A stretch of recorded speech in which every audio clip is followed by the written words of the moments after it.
ഈ ഉമ്മത്തിന് പ്രത്യേകമായുള്ളത് എന്താണോ അതാണ് നമ്മുടെ പോരിശ. നമ്മളെല്ലാവരും നിസ്കരിക്കുന്ന ആൾക്കാരാണ്, പക്ഷെ ബാങ്ക് കൊടുക്കലില്ല. വേഗം ചെന്നുങ്ങാണ്ട് അല്ലാഹു അക്ബർ തക്ബീറട്ടലാണ്, ബാങ്ക് കൊടുക്കൂല. ഈ ഉമ്മത്തിന്റെ പ്രത്യേകതയാണ് ബാങ്ക്. അതുകൊണ്ട് പോരിശ ഇട്ടണമെങ്കിൽ ബാങ്ക് കൊടുക്കണം. ബാങ്ക് ഇഖാമത്തും ഈ ഉമ്മത്തിന്റെ പോരിശയാണ്. മറ്റൊരുപാട് ഉമ്മത്തുകൾ ലോകത്ത് കഴിഞ്ഞു പോയതിൽ പല ഉമ്മത്തിനും നിസ്കാരമുണ്ട്, പക്ഷേ ഒരു ഉമ്മത്തിനും ബാങ്കുണ്ടായിട്ടില്ല. ബാങ്ക് ഈ ഉമ്മത്തിന് മാത്രമുള്ളതാണ്. പരിപൂർണമായ ദഅവത്ത് എന്നതാണ് ബാങ്കിനെ വിശേഷിപ്പിച്ചിട്ടുള്ളത്. അതുകൊണ്ട് മാശറയിൽ ബാങ്ക് കൊടുക്കുന്ന ആളുകൾ വരുമ്പോൾ തല ഉയരത്തിൽ കാണപ്പെടുമെന്നാണ്. പണ്ടൊക്കെ പള്ളിക്കത്തെ മൊല്ലാക്കാർ വരുന്നുണ്ടാൽ പീഡിയക്കൊലയുമുള്ളവരൊക്കെ നീച്ചു നീന്നു. നമ്മളെ വല്യപ്പാര് ഒരു നല്ല മനുഷ്യന്മാരായിരുന്നു. ഇപ്പം മല്ലാക്കല്ല, മൂല്യർ വന്നാൽ തന്നെ നമ്മൾ നീച്ചൂല. പണ്ടൊക്കെ പള്ളിയിൽ ബാങ്ക് കൊടുക്കണം, മല്ലാക്കാർ വരുമ്പോൾ പീഡിയക്കൊലയുമുള്ള ആൾക്കാരൊക്കെ നീച്ചിക്കും. തുണി മല്ലാക്കൊരു വടി ഉണ്ടാവുമല്ലോ, ആ വടി ഇങ്ങനെ ഇറങ്ങുമ്പോൾ ഇങ്ങനെ കുത്തണ ഒച്ചാട്ടാ തന്നെ നീച്ചിട്ടുണ്ടാവും അവിടെ. പിന്നെ മൂപ്പര് പോയിട്ടേ ഇരിക്കുള്ളൂ. അങ്ങനെ ഒന്നുമില്ലെങ്കിലും ഓൽക്ക് അതിൻ്റെ ഒക്കെ ഗുണം ഉണ്ടാവും ചെയ്തിട്ടുണ്ട്. നമുക്കിന്ന് വിവരം വളരെ കൂടുതലാണല്ലോ. ചിലപ്പം വിവരം വലിയ ബുദ്ധിമുട്ടുണ്ടാക്കലുണ്ട്. എന്തായാലും ആ വിഷയത്തിലേക്ക് വരാം. അപ്പൊ ത്വഹാറത്ത് ഈമാന്റെ ഭാഗമാണ്. ഈമാന്റെ ഭാഗമായി പറഞ്ഞ എല്ലാ കാര്യങ്ങളും ജീവിതത്തിൽ ഉണ്ടായിരിക്കണം. എല്ലാറ്റിനും അടയാളം ഉണ്ട് എന്ന് പറഞ്ഞതാണ്. ആഖിറത്തിലുണ്ട്, ദുന്യാവിലുണ്ട്. ദുന്യാവിലും അടയാളം ഉണ്ടാവും.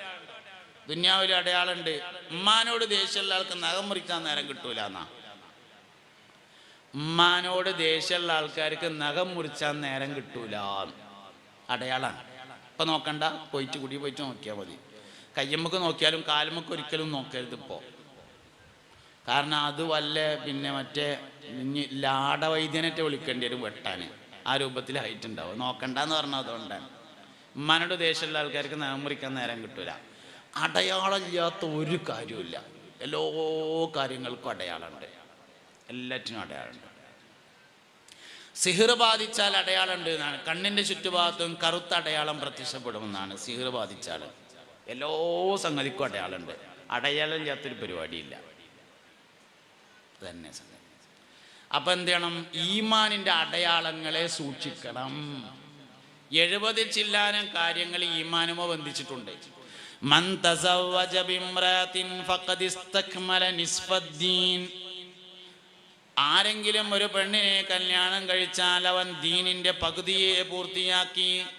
കല്യാണം ഈമാന്റെ ഭാഗമാണ്. പക്ഷെ നമ്മൾ ആരെങ്കിലും കല്യാണത്തിന് ഈമാന്റെ ഭാഗമാണെന്ന് കരുതിയിട്ട് പോകലുണ്ടോ? ചെന്നില്ലെങ്കിൽ ഇപ്പൊ അബ്ദുറഹ്മാൻ എന്താ തോന്നുകയെന്ന് കരുതിയിട്ടല്ലേ പോകല്. ചെന്നില്ലെങ്കിൽ റഹ്മാൻ എന്താ തോന്നുകയെന്ന് കരുതിയിട്ട് പോകൂല. അബ്ദുറഹ്മാൻ എന്താ തോന്നുകയെന്ന് നമ്മൾ വിചാരിക്കണേ. സത്യത്തിൽ വിചാരിക്കേണ്ടത് എന്താണ്? പടച്ചോനെ, അവിടെ നിക്കാഹുണ്ട് റബ്ബേ, ദീനിന്റെ 2/3 പൂർത്തിയാക്കുന്ന ഇബാദത്താണ്. ഓനാണെങ്കിൽ പറയും ചെയ്തിട്ടുണ്ട്, എനിക്കാണെങ്കിൽ പോകാൻ നേരമുണ്ട്. എന്നിട്ട് ദീനിന്റെ 2/3 പൂർത്തിയാക്കുന്ന ഇബാദത്ത് നടക്കുന്നിടത്തേക്കൊന്നും പോയില്ലെങ്കിൽ അള്ളാഹ് അനക്കെന്താ തോന്നുക, ഞാൻ പോട്ടെ എന്നാണ് ചിന്തിക്കേണ്ടത് ശരിക്ക്. അതും നമ്മൾ അബ്ദുറഹ്മാനും അബ്ദുൽ ഗഫൂറിനും ആക്കി മാറ്റി. അള്ളാഹുവിന് വേണ്ടി ചെയ്യേണ്ട ഇബാദത്തുകളൊക്കെ നമ്മൾ ആൾക്കാർക്ക് വേണ്ടിയിട്ടാണ് ചെയ്യണത്. ഇപ്പോൾ നിലവിൽ ശരിക്കും വേണ്ടത് ജനങ്ങൾക്ക് വേണ്ടി ചെയ്യുന്ന പ്രവർത്തനം പോലും അള്ളാഹുവിന് വേണ്ടി ആക്കി മാറ്റിയാണ് വേണ്ടിയിരുന്നത്. അതിന് പകരം അള്ളാഹുവിന് വേണ്ടി ചെയ്യേണ്ട പ്രവർത്തനങ്ങളും ജനങ്ങൾക്ക് വേണ്ടി ആക്കി മാറ്റുകയാണ് നമ്മൾ ചെയ്തുകൊണ്ടിരിക്കുന്നത്. നിക്കാഹ് എന്ന് പറഞ്ഞത് വളരെ പവിത്രമായ ഇബാദത്താണ്. നമുക്ക് നിക്കാഹ് കല്യാണം രസമാണ്. സംഗതി വിവാഹം എന്നത് സൂറത്തു യാസീൻ പറഞ്ഞിട്ടുണ്ട്, സ്വർഗത്തിലേക്കുള്ള ഒരുക്കാണത്. നിക്കാഹ് സ്വർഗത്തിലേക്കുള്ള ഒരുക്കാണ്. 1,24,000 അമ്പിയാക്കളെ അള്ളാഹു ഭൂമിയിലേക്ക് അയച്ചു. മറ്റൊരഭിപ്രായത്തിൽ 2,24,000 അമ്പിയാക്കളെ അയച്ചു. ഇന്ന് പെൺകുട്ടികൾക്ക് അധികവും നിക്കാഹിന് മടിയാണ്, കല്യാണത്തോട് താല്പര്യമില്ല. അധിക പെൺകുട്ടികൾ, പ്രത്യേകിച്ച് വിദ്യാഭ്യാസമുള്ള കുട്ടികൾക്കൊക്കെ കല്യാണത്തോട് താല്പര്യമില്ലാതായി മാറിയിട്ടുണ്ട്. കല്യാണത്തോട് താല്പര്യമില്ലാതായതിൻ്റെ കാരണം അതിൻ്റെ കാഴ്ചപ്പാട് മാറിയതാണ്. വിവാഹത്തോട് താല്പര്യമില്ലാതെയാവാൻ കാരണം വിവാഹം എന്നത് ജീവിതത്തിൻ്റെ അനിവാര്യതയാണ് എന്ന് തോന്നിയത് കൊണ്ടാണ്. ഹലോ, വില്ലൂർക്കാരെ, വെസ്റ്റ് വില്ലൂർക്കാരെ, വെസ്റ്റ് ആയാൽ മതി, വേസ്റ്റ് ആകരുത്. ഇങ്ങോട്ട് നോക്കിയിരിക്കുക എല്ലാവരും. ഇങ്ങോട്ട് നോക്കിയില്ലെങ്കിൽ വേസ്റ്റ് ആവും. എനിക്കും വേസ്റ്റ് ആവും, നിങ്ങൾക്കും വേസ്റ്റ് ആവും. അതുകൊണ്ട് വെസ്റ്റ് ആയാൽ മതി. ഇങ്ങോട്ട് നോക്കിയ എല്ലാവരും. നോക്കുന്നുണ്ടാവും, നോക്കുന്നുണ്ട ചങ്ങായിമാരെ നിങ്ങള്. എന്നാ ചൊല്ലി الشفاعة هب لنا في القيامة مشفقا واهلنا إن الله يا سيدي خير النبي لا إله إلا الله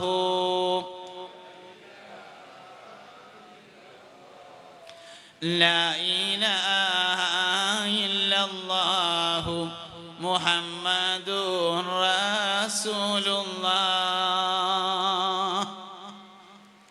നിക്കാഹിനോട്, വിവാഹത്തോട് അധികവും പെൺകുട്ടികൾക്ക് താല്പര്യം കുറഞ്ഞു വരുന്നുണ്ട് ഇന്ന്.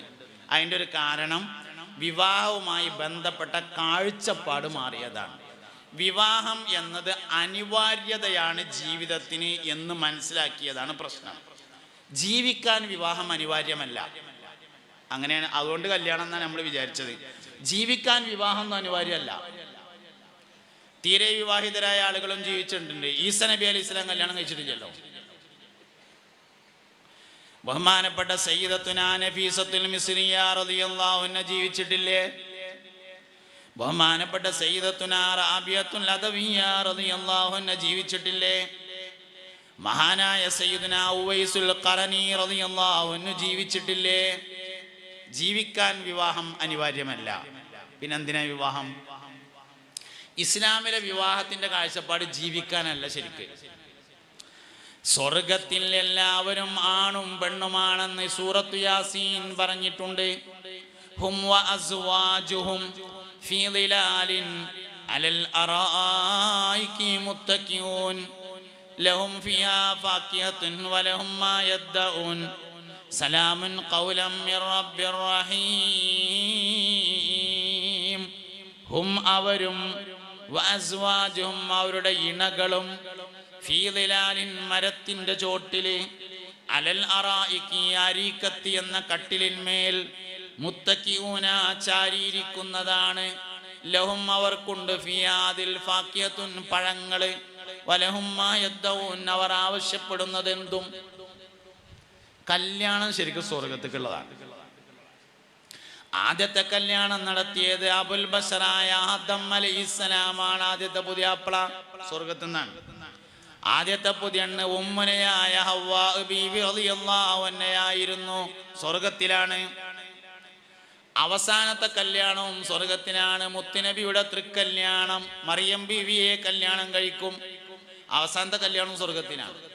ത്വാഹ തങ്ങളെ തൃക്കല്യാണത്തിന് തോരണങ്ങളെ തൂക്കുമ്പോൾ തന്നിന്നാം പാടി താളത്തിലാടും മേളത്തിൽ എങ്ങളെ ചേർക്കല്ല അമീൻ. അള്ളാഹു നമ്മൾ ചേർക്കട്ടെ.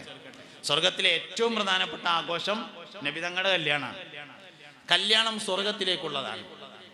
ഇവിടത്തെ അതേ ഭാര്യ തന്നെയാണ് സ്വർഗത്തിലെ, ഇവിടത്തെ അതേ ഭർത്താവ് തന്നെയാണ് സ്വർഗത്തിലെ. സത്യത്തിൽ കല്യാണം, വിവാഹം എന്നത് സ്വർഗത്തിലേക്കുള്ള ഒരുക്കമാണ്.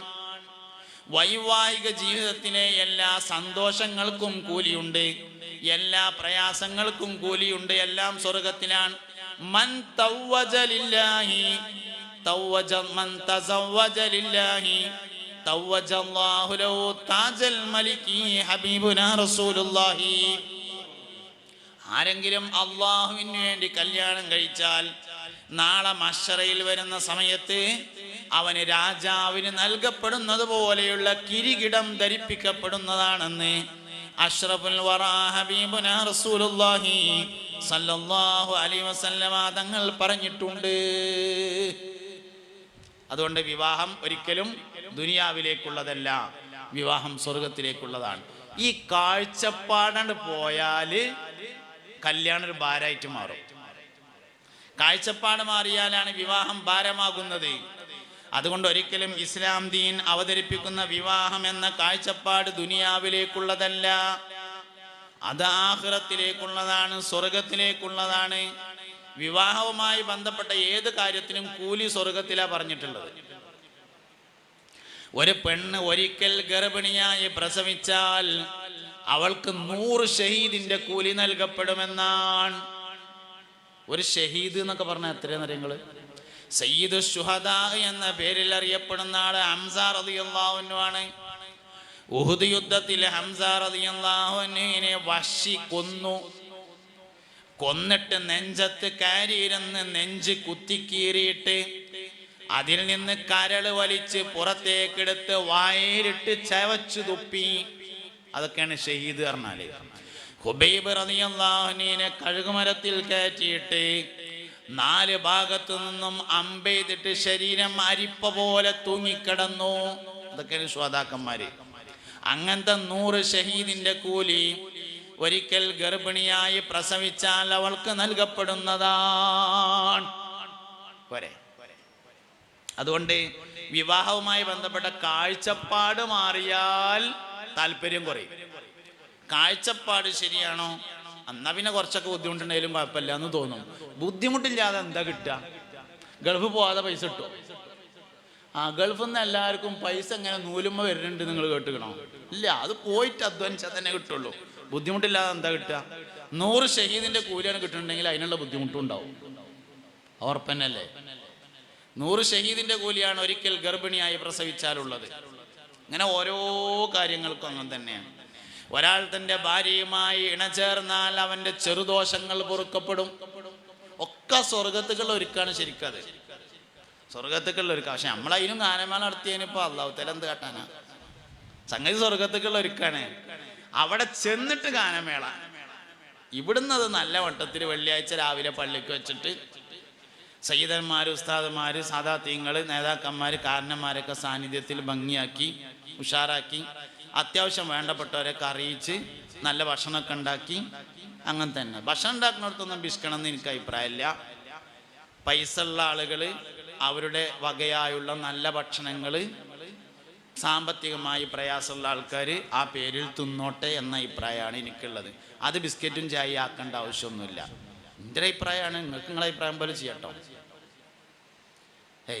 വേറുള്ളവർക്കൊക്കെ പൈസ ചിലവാക്കുന്നുണ്ട്. നിക്കാവിൻ്റെ അവിടെ ചെന്നുമ്പോൾ പൈസ ചുരുക്കാന്നും പറഞ്ഞാണ്ട് ബിസ്ക്കറ്റും ചായയും.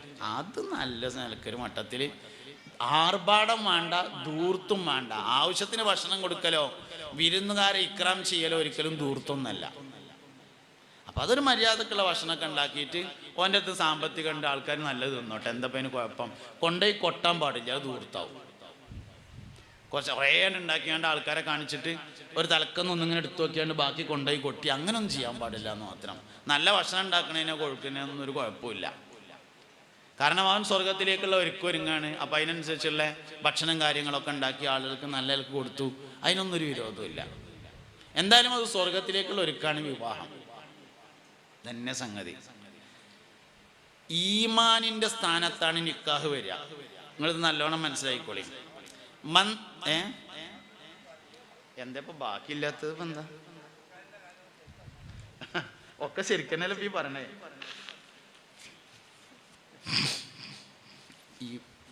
ഈ പറയാൻ പറഞ്ഞിട്ട് പറയണതും പറയാതെ പറയണതും തമ്മിലൊരു വ്യത്യാസം ഉണ്ടാവും. ഞാൻ ഖത്തീബുമാർക്കൊക്കെ ട്രെയിനിങ് കൊടുക്കുമ്പോൾ പറയലുണ്ട്, വെള്ളിയാഴ്ച പറഞ്ഞ വിഷയം പറയരുത് എന്നാണ്. ചില വെള്ളിയാഴ്ച സുബഹിസ്കാരം കഴിഞ്ഞിട്ട് വിഷയം പറഞ്ഞു തരുന്ന കുറച്ച് ആൾക്കാരുണ്ടാവും റൂമിലേക്ക് വരാൻ. ഇന്ന് ഉസ്താദെ നമുക്ക് ഇന്ന വിഷയം പറയണം എന്ന് പറയും. ആ വിഷയം പറയാൻ പാടില്ല. അതെന്താ വെച്ചാൽ അത് അയാളുടെ മനസ്സിൽ ഒരാളെ കണ്ടിട്ടുണ്ടാവും. ഗീബത്താണ് ആ പറഞ്ഞ പരിപാടി. ആ വിഷയം പറയാൻ പാടില്ല. അപ്പോൾ ഞാൻ ഖത്തീബുമാർക്കൊക്കെ ട്രെയിനിങ് കൊടുക്കുമ്പോൾ പറയലുണ്ട്, കമ്മിറ്റിക്കാർക്ക് അറിയിപ്പ് നൽകാം, പക്ഷേ കടലാസിൽ എഴുതി തരണം. അതിങ്ങനെ ജുമ കഴിഞ്ഞിട്ട് ഇങ്ങനെ പറയുമ്പോൾ ആ കടലാസ് ഇങ്ങനെ കയ്യിൽ പിടിച്ചിട്ട് വിഷയം പറഞ്ഞതിന് ശേഷം എന്ന് സെക്രട്ടറി അറിയിച്ചിരിക്കുന്നു എന്ന് പറയണം. കടലാസ് ഇങ്ങനെ കാട്ടിയിട്ട് സെക്രട്ടറിക്ക് പറയാനുള്ളത് സെക്രട്ടറി തന്നെ പറയാം. ഖത്തീബിന് പറയാനുള്ളത് ഈമാൻ തഖ്വ വർദ്ധിപ്പിക്കാനുള്ള കാര്യമാണ്. അത് മറ്റുള്ളവരുടെ ഗീബത്താവാൻ പാടില്ല. ഈ പറഞ്ഞു തരുന്ന വിഷയങ്ങൾക്ക് അങ്ങനെ ഒരു പ്രശ്നമുണ്ട്, ഞാൻ പറയാറില്ല.